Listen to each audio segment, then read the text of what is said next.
우리 이웃과 한번 인사 나누겠습니다. 반갑습니다. 건강하시죠? 끝까지 건강하시길 바랍니다. 라는 고맙습니다.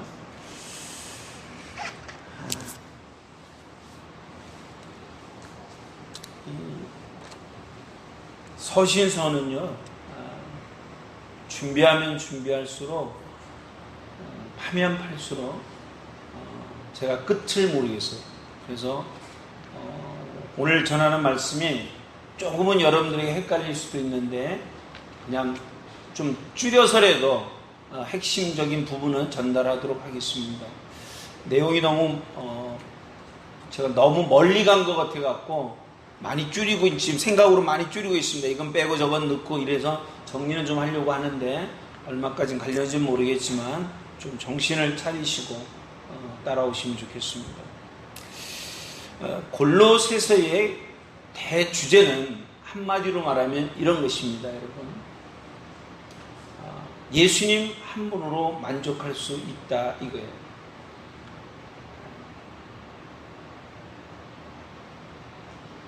과연 이 질문에 대한, 이 해답에 대한 것을 우리가 받아들일 수 있는지는 잘 모르겠습니다.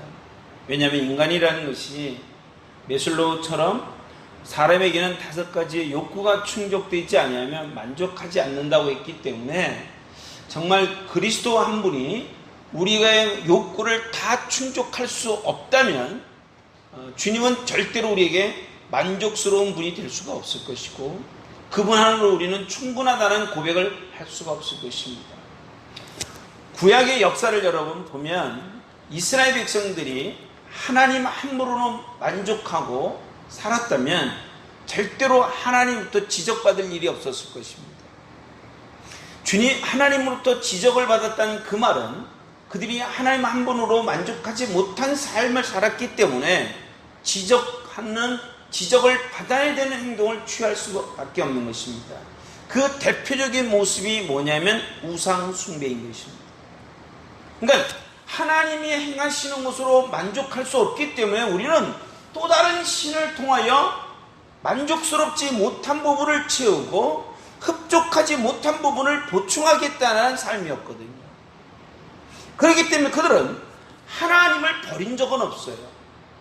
하나님과 더불어 다른 우상을 섬긴 것뿐이지. 그렇기 때문에 하나님 앞에 그들은 늘 뭐예요? 어떤 면에 보면 굉장히 뻔뻔스러운 모습이 뭐냐면 자신들은 하나님을 버린 적이 없기 때문에 여전히 하나님을 섬기고 있는데 왜 저래? 이렇게 도리어 되물어보는 상황들이 전개가 될 때가 너무 많습니다. 여러분, 우상 숭배라는 것은 구약만 있었던 어떤 시대적인 문제가 아니고 오늘날도 우리에게 여전히 있어요. 그 우상 숭배의 형태가 바뀐 것뿐이지. 다른 모습으로 우리에게 나타난 것 뿐이지 하나님 한 분으로 만족하지 못하고 사는 그 모습이 오늘날 그리스도를 통하여 만족하지 못하고 사는 우리의 모습과 똑같은 거예요. 만족하지 못하고 있는 이 골로새서 교인들에게 바울은 뭘 얘기하냐면 아니야, 예수 그리스도를 충분히 우리에게 만족스러운 분이야 라는 걸 소개하고 있는 내용이 골로새서 내용이에요. 제가 몇 구절을 하나 보여드릴 테니까 여러분 한번 보시고 그것을 통하여 우리가 만족스러운 마음이 드는지 안 드는지는 우리 스스로가 여러분들 해답을 좀 하시면 좋겠습니다. 먼저 1장 여러분 27절을 보십시오.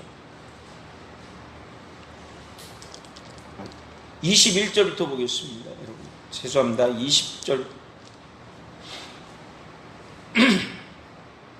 그냥 대충 읽어볼게요. 여러분 15절서부터 쭉 내려오면 뭐가 얘기가 되냐면 그리스도가 뭐 하신 분이에요? 만물을 창조하신 분이라는 걸 소개하는 거예요.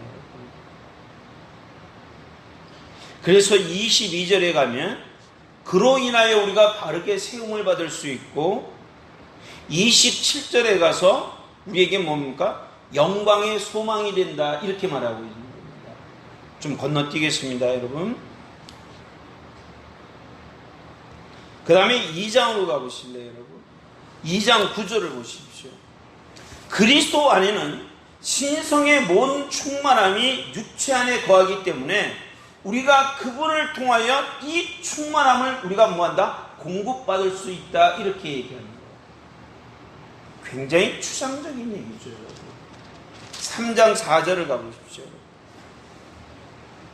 3장 4절. 우리의 생명이신 그리스도께서 나타내실 때에 그때에도 너희도 그와 함께 영광 중에 뭐하니라? 나타나리라 그랬습니다. 한마디로 말하면 예수 그리스도는 우리의 소망이고 생명이야, 이런 얘기예요.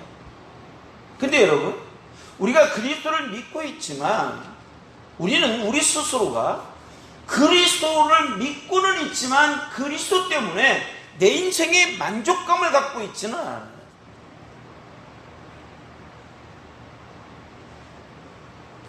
여러분, 너무 치사한 예를 하나 들어볼게요. 우리가 지금 코로나로 인하여 굉장히 두려워하지만 우리가 이 코로나 앞에서 나는 예수를 믿기 때문에 나는 이 코로나가 내게 안 들어와 라고 장담할 수 있는 분 계세요? 아무도 없어요. 그 앞에서 우리는 그리스도를 통하여 만족스럽지 못한 거죠. 단적인 예입니다. 우리가 물질 앞에서 여러분 사업이 잘 안 돼요.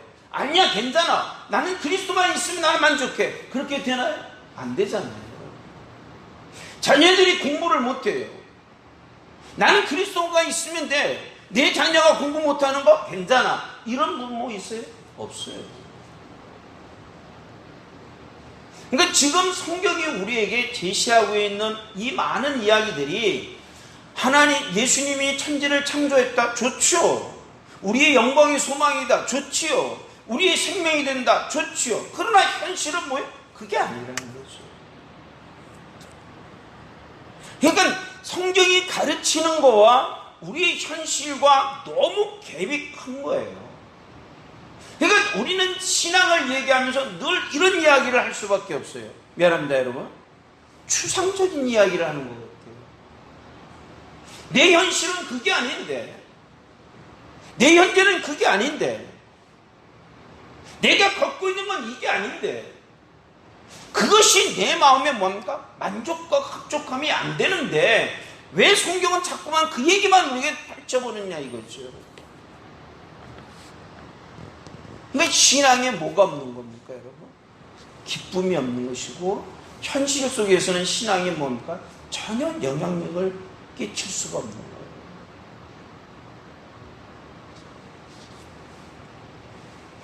이 말을 하고 있는 목사는 여러분, 나는 초월했기 때문에 말할 수 있다는 이야기가 아니라 내가 겪고 있는 걸 여러분이 겪고 있고 여러분이 겪고 있는 걸 내가 겪고 있기 때문에 동의가 되는 거예요. 나는 그것을 안 겪고 있다면 여러분들 안에 상황과 전혀 다른 공감할 수 없는 이야기를 내가 하겠죠. 그러나 내가 겪고 있는 이야기가 여러분이 겪고 있는 이야기고 여러분이 겪고 있는 사실이 내가 지금 겪고 있는 이야기와 똑같기 때문에 이 말이 성립이 되는 거예요. 그러면 여러분, 자꾸만 성경은 너무 추상적으로 가는 것 같고 내 현실은 눈에 보이는 사실은 그게 아닌들 이걸 어떻게 메꾸냐가 우리의 관건이 되잖아요. 그러니까 우리는 여러분 신앙을 어떻게 보면 부인을 못하겠지만 받아들이기가 어려운 거고 수용하여 살기가 뭐합니까? 부담스러운 거예요. 왜? 내 하는 내용들은 다 추상적인 이야기가 없던데 내 현실은 지금 겪고 있는 눈앞에 보이는 내 피부로 느끼고 있는 것은 전혀 다르기 때문에 이거는 뭐합니까? 일치될 수 없는 상황이라 이렇게 얘기하는 거죠. 같은 공간의 자리에 있어도 여러분 물과 기름이 섞어질 수 없는 것과 똑같은 현상이 우리 가운데 있다, 이 얘기를 하고 싶은 거예요. 그러면 여러분, 그걸 잘 아시는 하나님께서, 주님께서 이와 같은 문제를 우리 가운데 풀지 않겠느냐는 거죠. 뭔가 해결책을 이루지 않았겠어요, 여러분? 오늘 그 얘기를 이 본문에서 좀 하고 싶은 것입니다. 여러분, 주님께서 우리를 통하여 우리 안에 펼쳐진 우리의 삶의 일은요, 우리가 생각하는 이상의 엄청난 일들이 우리 가운데 있습니다. 그러나 그것을 우리가 겪지 못하기 때문에 그 사실에 대한 누림이 굉장히 적다는 것이 어떤 면에서 우리에게 사실적인 이야기일 것입니다. 예를 들어 여러분, 하나님께서 아브라함을 찾아가서 창세기 12장 1절에 이렇게 말합니다. 내가 너의 복의 근원을 만들며 민족의 아비가 되게 만들겠다라는 이야기를 했을 때, 하나님은 그 아브라함의 그 상투적인 이야기로만 하시고 끝낸 건 아니잖아요. 이미 그에게 갈 때는 그와 같은 모든 것들을 예비하시고 계획하시고 추진하는 가운데 이미 성취된 가운데 가시는 거 아니겠어요? 그러니까 하나님이 아브라함을 만나기 전에 이미 계획하셨고, 만남을 통하여 그걸 구체적으로 선포하셨고, 그리고 나서 그 일이 그의 삶 속에서 뭐합니까? 선포된 것들이, 약속이 이루어지는 것이 신앙의 여정인 거예요. 아브라함 얘기니까 내 얘기가 아닌 것처럼 여기지 마시고, 여러분, 요셉을 통하여 우리가 잘 아는 것처럼 그의 가족을 구원하시기 위해 하나님이 계획을 세워서 그를 형들의 손에 의하여 애굽에 팔려가게 하셨습니다. 그죠? 그러면 여러분, 하나님은 요셉을 통하여 이미 그의 가족들을 구원하실 계획을 세웠다면 그 계획은 계획으로 끝나는 게 아니라 그 일들이 완성될 수 있도록 하나님은 뭐합니까? 추진하실 거 아니에요. 그건 언제부터 계획하셨을까요? 요셉이 태어나고서요? 요셉이 17세가 돼서요? 아니면 요셉이 애굽에 갔을 때요? 아닐 거 아니에요. 그 전에 이미 그 계획을 세우시고 그 일을 추진하도록 역사하셨다면 이와 같은 모습들이 성경에 한 번, 두 번 나오는 게 아니라 모든 만남의 모든 사람들이 그와 같이 그런 일들을 이루셨다면, 주님이 우리를 만났을 때 주님이 또한 우리의 인생의 계획이 없다면 그건 말이 안 되는 거예요. 왜? 하나님의 일관성이 떨어지는 거잖아요. 그러면 그분도 우리는 알지는 못하지만 그분이 우리를 찾아왔을 때에 그분이 우리를 향한 하나님의 엄청난 계획은 있다 없다? 있을 수밖에 없는 거예요, 여러분. 왜? 그분 자체가 그런 계획을 추진하는 분이고 그런 능력과 그런 손길이 우리에게 뭐합니까? 임할 수 있도록 가지고 계신 분이니까요, 여러분. 믿으세요, 여러분? 관건은 어디에 있느냐면 여러분, 그 계획하고 계신 그분의 그 손길이 우리의 삶 속에 어떤 역사를 이루지만 그걸 내가 누리고 있느냐가 뭡니까? 관건이 있어요. 그러기 위해서는 여러분, 우리가 한 가지 깊이 깨닫고 가야 될 게 하나 있습니다. 그것이 뭐냐면 이런 거예요. 여러분, 자, 오늘 본문을 보십시오. 13절 같이 읽겠습니다. 1장 13절입니다. 같이 읽습니다. 시작. 그가 우리를 흑암의 권세에서 건져내사 그의 사랑의 아들의 나라로 옮겼으니. 자, 우리는 지금 어디 와 있습니까? 성경에 의한다면 우리는 흑암의 권세에서 건져내어 그의 사랑의 아들의 나라에 옮겨진 것. 옮겨질 겁니까? 옮겨졌습니까? 네? 여러분, 마스크 했다고 해서 말을 안 해도 된다는 건 아닙니다. 하셔야 됩니다. 아멘으로 말을 하면 여러분의 될 것이고, 또 안 한다 해서 안 하는 건 아닌데, 여러분, 하시면 좋겠습니다. 일부 예배 때 제가 가장 답답한 게 뭐냐면 반응이 없다는 거예요. 죽어도 안 해. 죽으려고 하는지 잘 모르겠습니다. 한번 다시 보세요, 여러분. 그가 우리를 흑암의 권세에서 건져내사, 이미 건져진 거예요, 여러분. 그리고 어디로 옮겼습니까? 아들의 나라로 옮겨질 겁니까? 옮겨졌습니까?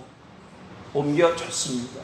그러면 지금 여러분이 믿든 안 믿든 간에 성경에 근거한다면 우리는 어디에 와 있습니까?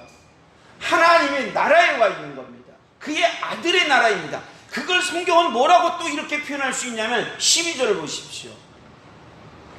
우리로 하여금 빛 가운데서 성도의 기업의 부분을 얻기에 합당하게 하신 아버지께 감사하기를 원하는도라. 자, 여기에서 하나님의 나라와 동등한 곳이 어디입니까? 12절에서 찾아보세요. 너희는 하나님의 나라로 옮겨서 우리는 지금 하나님의 나라에 있다며요.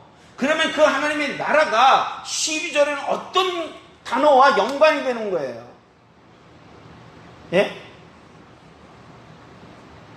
이건 따라오셔야 됩니다. 이건 여러분, 내가 여러분들에게 이거는 인지해야 될 상황들이기 때문에 제가 오늘은 천천히 가더라도 중간에 멈추더라도 이건 알고 가셔야 돼요, 여러분. 지금 우리는 하나님의 나라로 옮겨져 있는 우리의 삶은 마치 뭐와 같냐면 여러분 12절에 빛 가운데 있는 것과 똑같은 거예요. 정리합니다. 하나님의 나라에 있다는 그 말은 곧 어디에 있는 것 같다고요? 빛 가운데 있다, 이 얘기와 똑같은 거예요. 그럼 빛 가운데 있다는 이야기는 또 무슨 얘기냐? 여러분, 그 얘기를 찾아볼게요. 요한복음 1장으로 가보세요. 요한복음 1장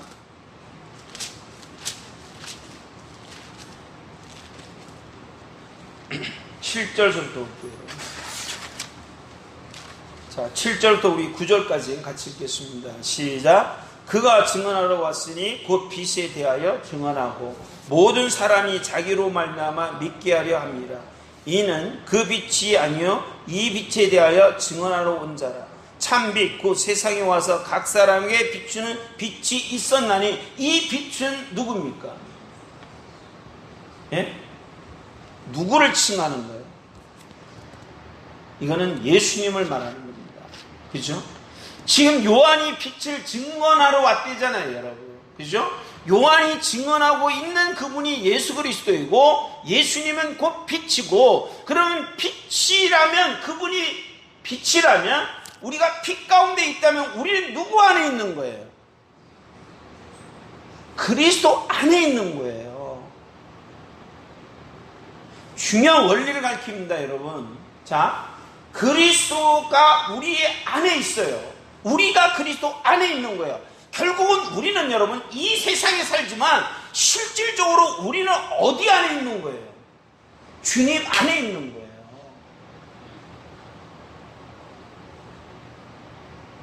현실감은 없지요. 현실감은 없지만 성경의 근거를 따른다면 우리는 분명히 하나님의 나라에 옮겨진 자이고, 하나님의 나라에 옮겨진 자는 빛 가운데 있는 것이고, 그 빛은 곧 예수 그리스도고, 그렇다 보면 우리는 그 주님 안에 내가 있고 그분 안에 우리가 있다는 사실이 밝혀지는 거예요. 왜 이 사실이 중요하냐면 여러분, 우리는 지금 우리의 몸은, 우리의 신분은 대한민국 사람이지만 필리핀에 살기 때문에 필리핀의 법에 의하여 살아가야지 맞아요. 맞습니까? 그러면 우리는 그리스도 안에 있다면 그리스도 안에 있는 그리스도의 법에 따라 살아야 돼요. 그걸 설명하려고 하는 거예요, 여러분. 그래서 우리는 신앙 안에 지금 내가 지금 한국 사람이지만 한국적인 어떤 모든 것들을 도입하여 이 필리핀에 적용하면 뭐합니까? 안 맞아요. 맞아요? 필리핀에 맞게끔 우리가 살아야지만 뭐합니까? 편안하게 살 수 있는 거예요. 우리는 지금 빛 가운데 있다면서 주님 안에 있다면 주님의 세우신 그 법을 따라야지만 우리는 뭐합니까? 편안하게 살아갈 수 있는 거예요. 그렇게 안 사는 게 뭐예요? 갈등이고 불편함이고 우리에게 뭐합니까? 고통이에요. 정리합니다, 여러분. 그러므로 여러분, 우리는 그리스도 안에 있기 때문에 우리가 기준 잡고 우리가 보는 사고와 우리가 추구하는 거와 우리가 요청하는 것이 다 어디 안에서? 그리스도 안에서 변화된 가운데 요구를 해야 되는 거예요. 우리는 몸은 그리스도 안에 있는데 우리의 요구가 세상적인 것들로 추구하면 그건 안 맞는 거잖아요, 여러분. 하나님의 법이 있는데 그 법을 무시하고 내 법을 세워서 가면 그건 불편한 거잖아요. 이해하세요?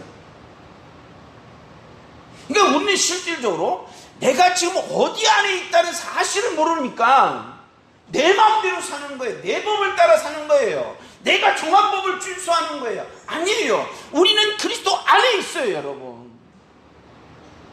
그렇기 때문에 우리는 가치관도 틀리고 세계관도 틀리고 살아가는 법도 틀리고 우리가 주목하는 것도 틀리고 우리가 인정하고 이게 소중한 것이라고 여기는 것도 다 달라졌어야 돼요.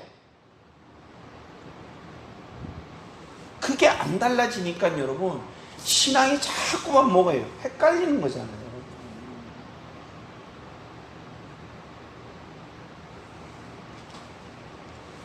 1차적으로는 여러분 우리는 지금 우리가 어디 안에 있다는 이 사실이 인식이 돼야지만 그렇지 우리는 이 세계 속에 사니 이 세계에 맞는 법을 가지고 살아야 되는 게 편한 거잖아요, 여러분.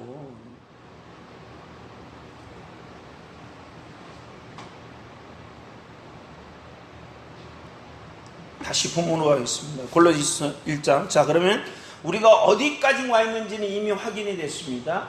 어디 이 빛 가운데 있는 사람들은 이제 빛이 가운데 있는 사람들이 우리에게 주어지는 것이 뭔가를 한번 보세요, 여러분. 12절 다시 읽겠습니다. 우리로 하여금 주님 가운데, 제가 이름을 바꿨습니다. 빛 가운데서 주님 가운데서 성도의 기업의 부분을 얻기에 합당하게 하심을 하나님께 감사하는 것. 이미 우리는 합당한 자가 되려고 합니까? 되었다고 합니까? 된 거예요, 여러분. 되었지만 여러분 이 자체는 굉장히 미래지향적인 용어예요. 선포는 했지만 뭐 하진 않아? 아직 완성은 안 됐다는 거죠.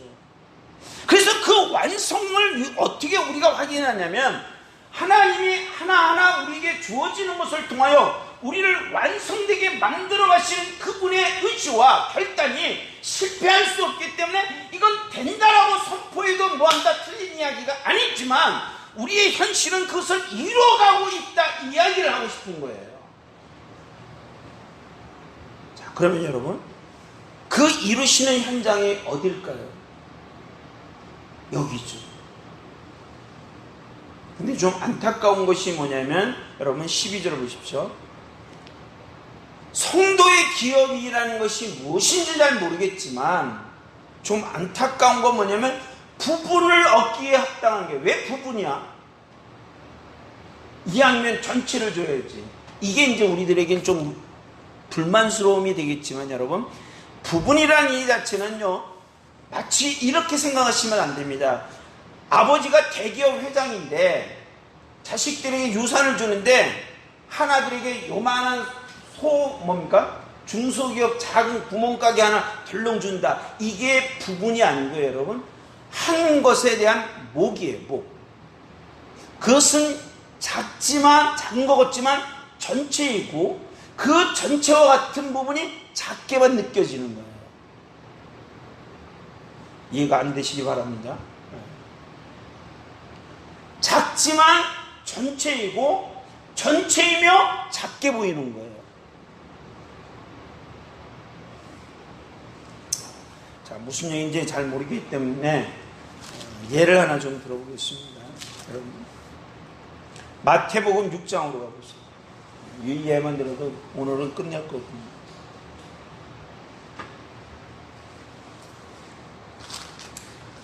마태복음 6장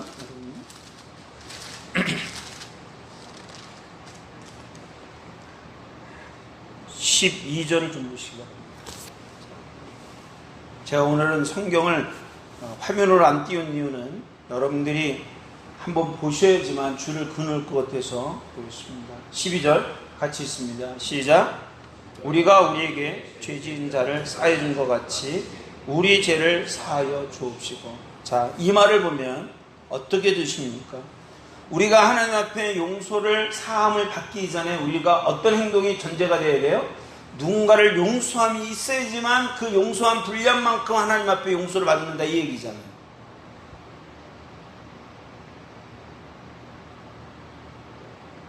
제 얘기가 틀렸습니까? 다시 할까요, 여러분?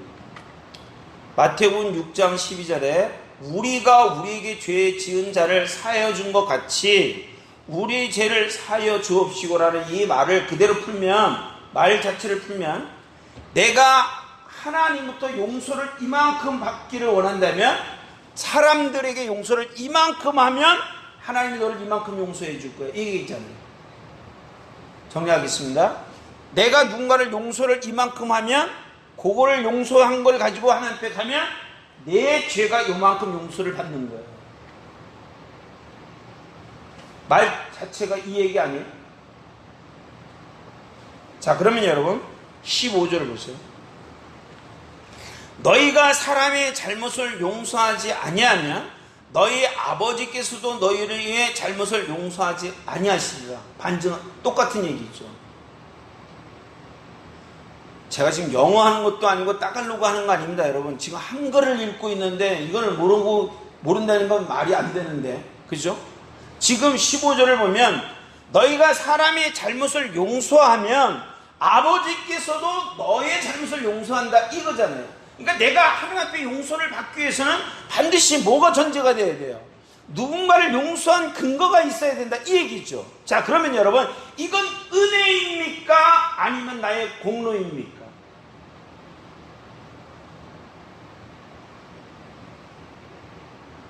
예? 여러분 오늘 우리 성경 공부합시다. 여러분 설교 듣지 마시고 중요한 원리니까요. 여러분.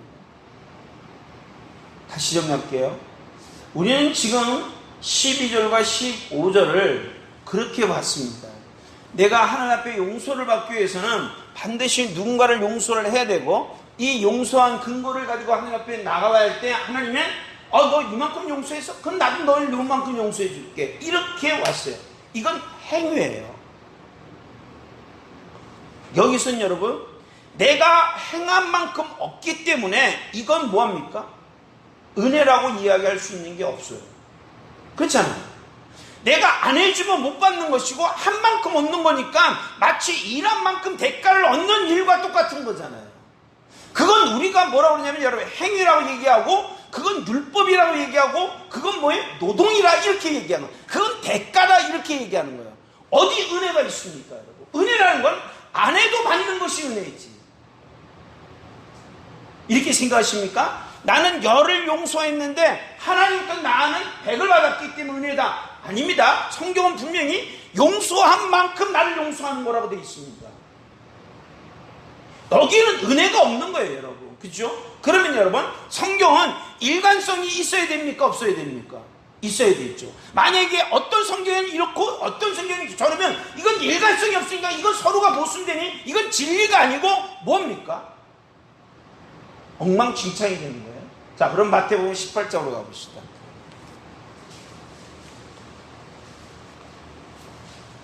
마태복음 18장 여러분 21절 이하에 보세요. 시간이 없어서 여러분 빨리 가야 되겠습니다. 4분 남았습니다. 끝내야 될 시간. 지금 3분의 1밖에 안 했는데. 자, 21절 같이 읽습니다. 시작. 베드로가 나와 이르되 주여 형제가 내게 죄를 범하면 몇 번이나 용서하여 주리이까 7번까지 하오리이까. 자, 스톱.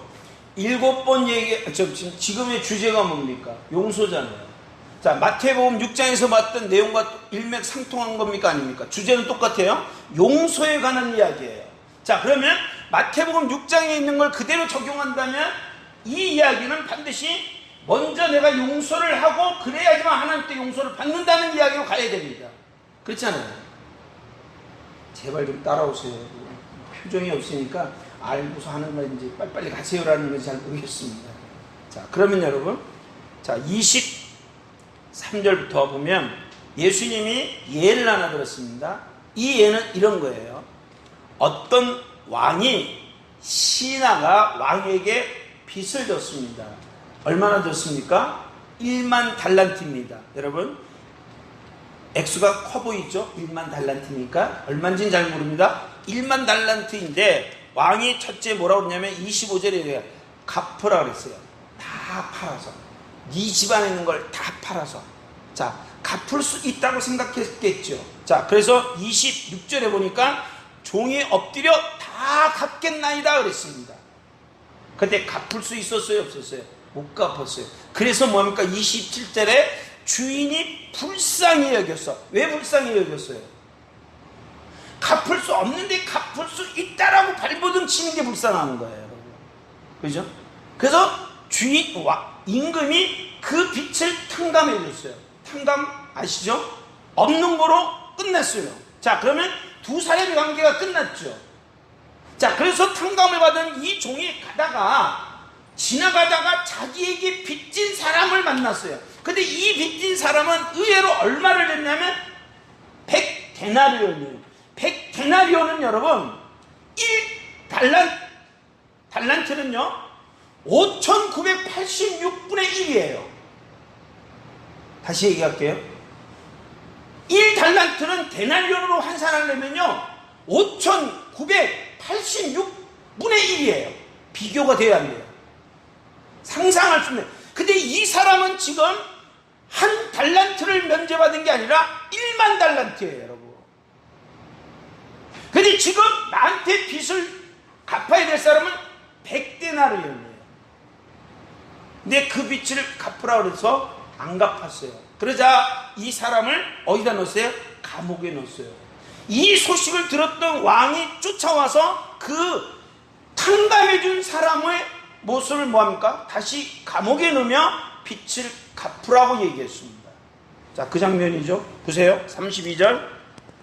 이에 주인이 그를 불러다가 말하되 악한 종아, 내가 빌기에 내가 내 빚을 탕감하여 주었거늘 내가 너를 불쌍히 여긴과 같이 너도 내 동료를 불쌍히 여김이 마땅하지 아니하냐. 주인이 노하여 그 빚을 다 갚도록 그를 옥졸들에게 넘기니라. 너희가 각각 마음으로부터 형제를 용서하지 아니하면 나의 하늘 아버지께서도 너희에게 이와 같이 하시리라. 말이 이상하지 않아요, 여러분? 마태복음의 근거에 의한다면 이 종은 탕감을 받기 위해서는 뭐부터 행실이 일어나야 돼요? 자기에게 빚진 100데나리온을 탕감해주고 내가 이 탕감해줬으니 당신도 내게 탕감해 주십시오 라고 쫓아와야 되는 게 맞는데 성경은 거꾸로 왕이 먼저 탕감을 해주니 너도 이 사람에게 탕감해 줄 수 있다라고 이야기하는 거잖아요. 그럼 뭐가 맞는 거예요, 여러분? 마태복음 6장의 이야기가 맞는 얘기예요? 아니면 마태복음 18장에 있는 이야기가 이렇게 서로 엇갈리는 얘기예요? 아닙니다. 성경은 여러분 일맥상통한 것입니다. 그러면요 두 이야기를 이렇게 뭉쳐야 됩니다. 왜 이야기를 하냐면 여러분 지금 우리가 예수님께서 빛 가운데 살고 있는 우리들이라고 말을 하지만 실제로 우리가 빛 안에 있고 주님 안에 있다는 사실 자체가 우리에겐 인식되어지지 않아요. 근데 여러분 그 얘들이 우리 가운데 나타나는 모습이 뭐냐면 나를 그렇게 살게 하시는 하나님의 그 빛 가운데 있는 영양소들이 우리 가운데 있음을 증명하고자 하는 거예요, 지금.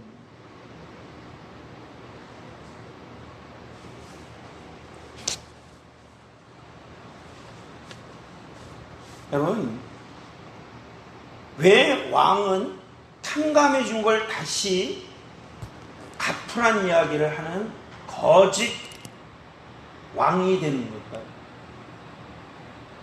만약에 거기에 우리가 초점을 두면요, 이 본문을 제대로 못 보는 거예요. 자, 이 내용은 이런 것입니다. 결론입니다, 여러분. 왕의 탕감의 모습이 사실로 너에게 남았다면 너는 그 일이 너에게 빚진 사람에게도 뭐한다? 탕감해 줄 수 있는 힘이 생긴다 이 얘기예요. 네가 탕감받은 일이 너에게 없기 때문에 누구를 탕감해 주는 일이 생길 수 없다는 얘기가 똑같은 거예요. 그러면 여러분, 내가 누구를 용서를 하려면 내가 먼저 뭘부터 받아야 돼요? 하나님부터 용서를 받아야지만 내가 누구를 용서해 주는 거예요. 내가 누구를 용서하지 못한다는 얘기는 하나님부터 내가 용서를 받은 적이 없다 이 얘기와 똑같은 거잖아요. 맞습니까?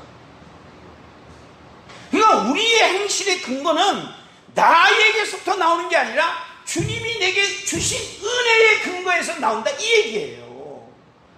그것이 뭐예요 여러분? 빛 가운데 사는 자의 결국이에요. 빛 가운데 있는 사람들의 생활이에요. 빛 가운데 있는 사람들의 삶이에요. 그러면요 이런 질문이 반드시 나와야 됩니다. 그러면 하나님께서는 그렇게 살 수 있도록 시스템을 만들면 되지 이렇게 되죠.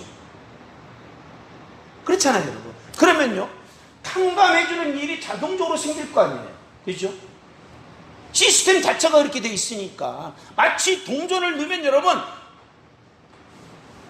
뭡니까? 커피가 자동으로 떨어지도록 만들면 동전 넣으면 커피가 나오는 것처럼 우리는 내게 용서가 필요한 사람들을 만나면 용서가 저절로 되도록 시스템화되면 얼마나 편해요 여러분. 아니에요. 모양은 낼 수 있고 모습은 보일 수 있어도 여러분 문제는 뭐냐면 그 사람이 그 행동을 취해내서 그의 마음이 똑같을 수는 없는 거예요. 성경의 요구는 여러분 너희가 그 행실을 하면 그 행실만큼 너 안에 그 마음의 기쁨과 그 마음의 즐거움과 그 마음의 행복이 그대로 있어야지만 그 행동이 가치 있다 이 얘기예요. 행동을 보자는 게 아니라 여러분 우리 안에 담겨져 있는 마음의 기쁨 그 근거들이 너에게 있음을 우리는 더 요구되는 상황이에요. 이해하십니까? 무슨 말인지. 이 단어를 안 쓰려고 애를 써도 여러분 자꾸 좀 답답함이 있어서 물어보니까 이해하시거든요. 여러분들이 이해력이 떨어졌다는 얘기가 아니라 제 바람대로 그냥 이렇게 좀 전달되었으면 하는 바람으로 이야기하는 거니까 받아들이고 이해하실 수 있기를 소망합니다. 여러분 산순 여러분 하나님이 우리에게 어떤 일을 만나게 할 때는 그 일을 만나서 겪고 해결할 수 있는 능력을 이미 우리에게 주어졌기 때문에 만나게 하시는 거예요. 그 일이 우리에게 선행되지 않는 이상은 주님은 우리를 뭐합니까? 그 일을 만나게 할 수 없어. 왜? 그 일을 만나면 깨지고 그 일을 만나면 우리는 무너지고 그 일을 만나면 우리는 뭐합니까? 부서지는 걸 알기 때문에 그 부서짐을 방치하기 위해서 우리는 그것을 세우고 뚫고 나갈 수 있는 힘을 우리에게 먼저 주었기 때문에 우리는 뭐합니까? 빛 가운데 거하는 자의 특권이란 말이지 이게. 이해하세요? 우리 보고 뭘 하라는 게 아니라 할 수 있는 능력을 줬다 이 얘기예요 여러분. 가지는 절대로 스스로 열매를 맺는 게 아니라 나무에 붙어있으면 되는 거잖아요. 왜? 뿌리가 영양분을 공급받아서 여러분 맺도록 모든 역사를 다 하는 거예요. 나무가. 가지는 뭐예요? 있으면 맺히는 거예요. 그걸 우리 보고 하라는 게 아니라 하나님이 하시는 거예요. 그 특권, 그 특혜, 그 역사, 그 이루심이 우리 가운데 이미 선포되기 때문에 내가 그 행실을 하도록 만들어준 그 과정에 피하지 말고 달려붙으면 우리는 그 행동을 취함으로 인하여 주님이 누리셨던 그 즐거움과 행복이 우리 가운데 뭐한다? 선포되는 거예요. 그게 뭐예요? 기업의 부분이에요. 다 겪어서 얻는 게 아니라 일부만 해도 뭐예요? 그 이루신 전체를 누릴 수 있는 즐거움이 우리 안에 있다는 이야기를 하고 싶은 거예요. 그래서 바울이 여러분 이렇게 말을 하는 거죠.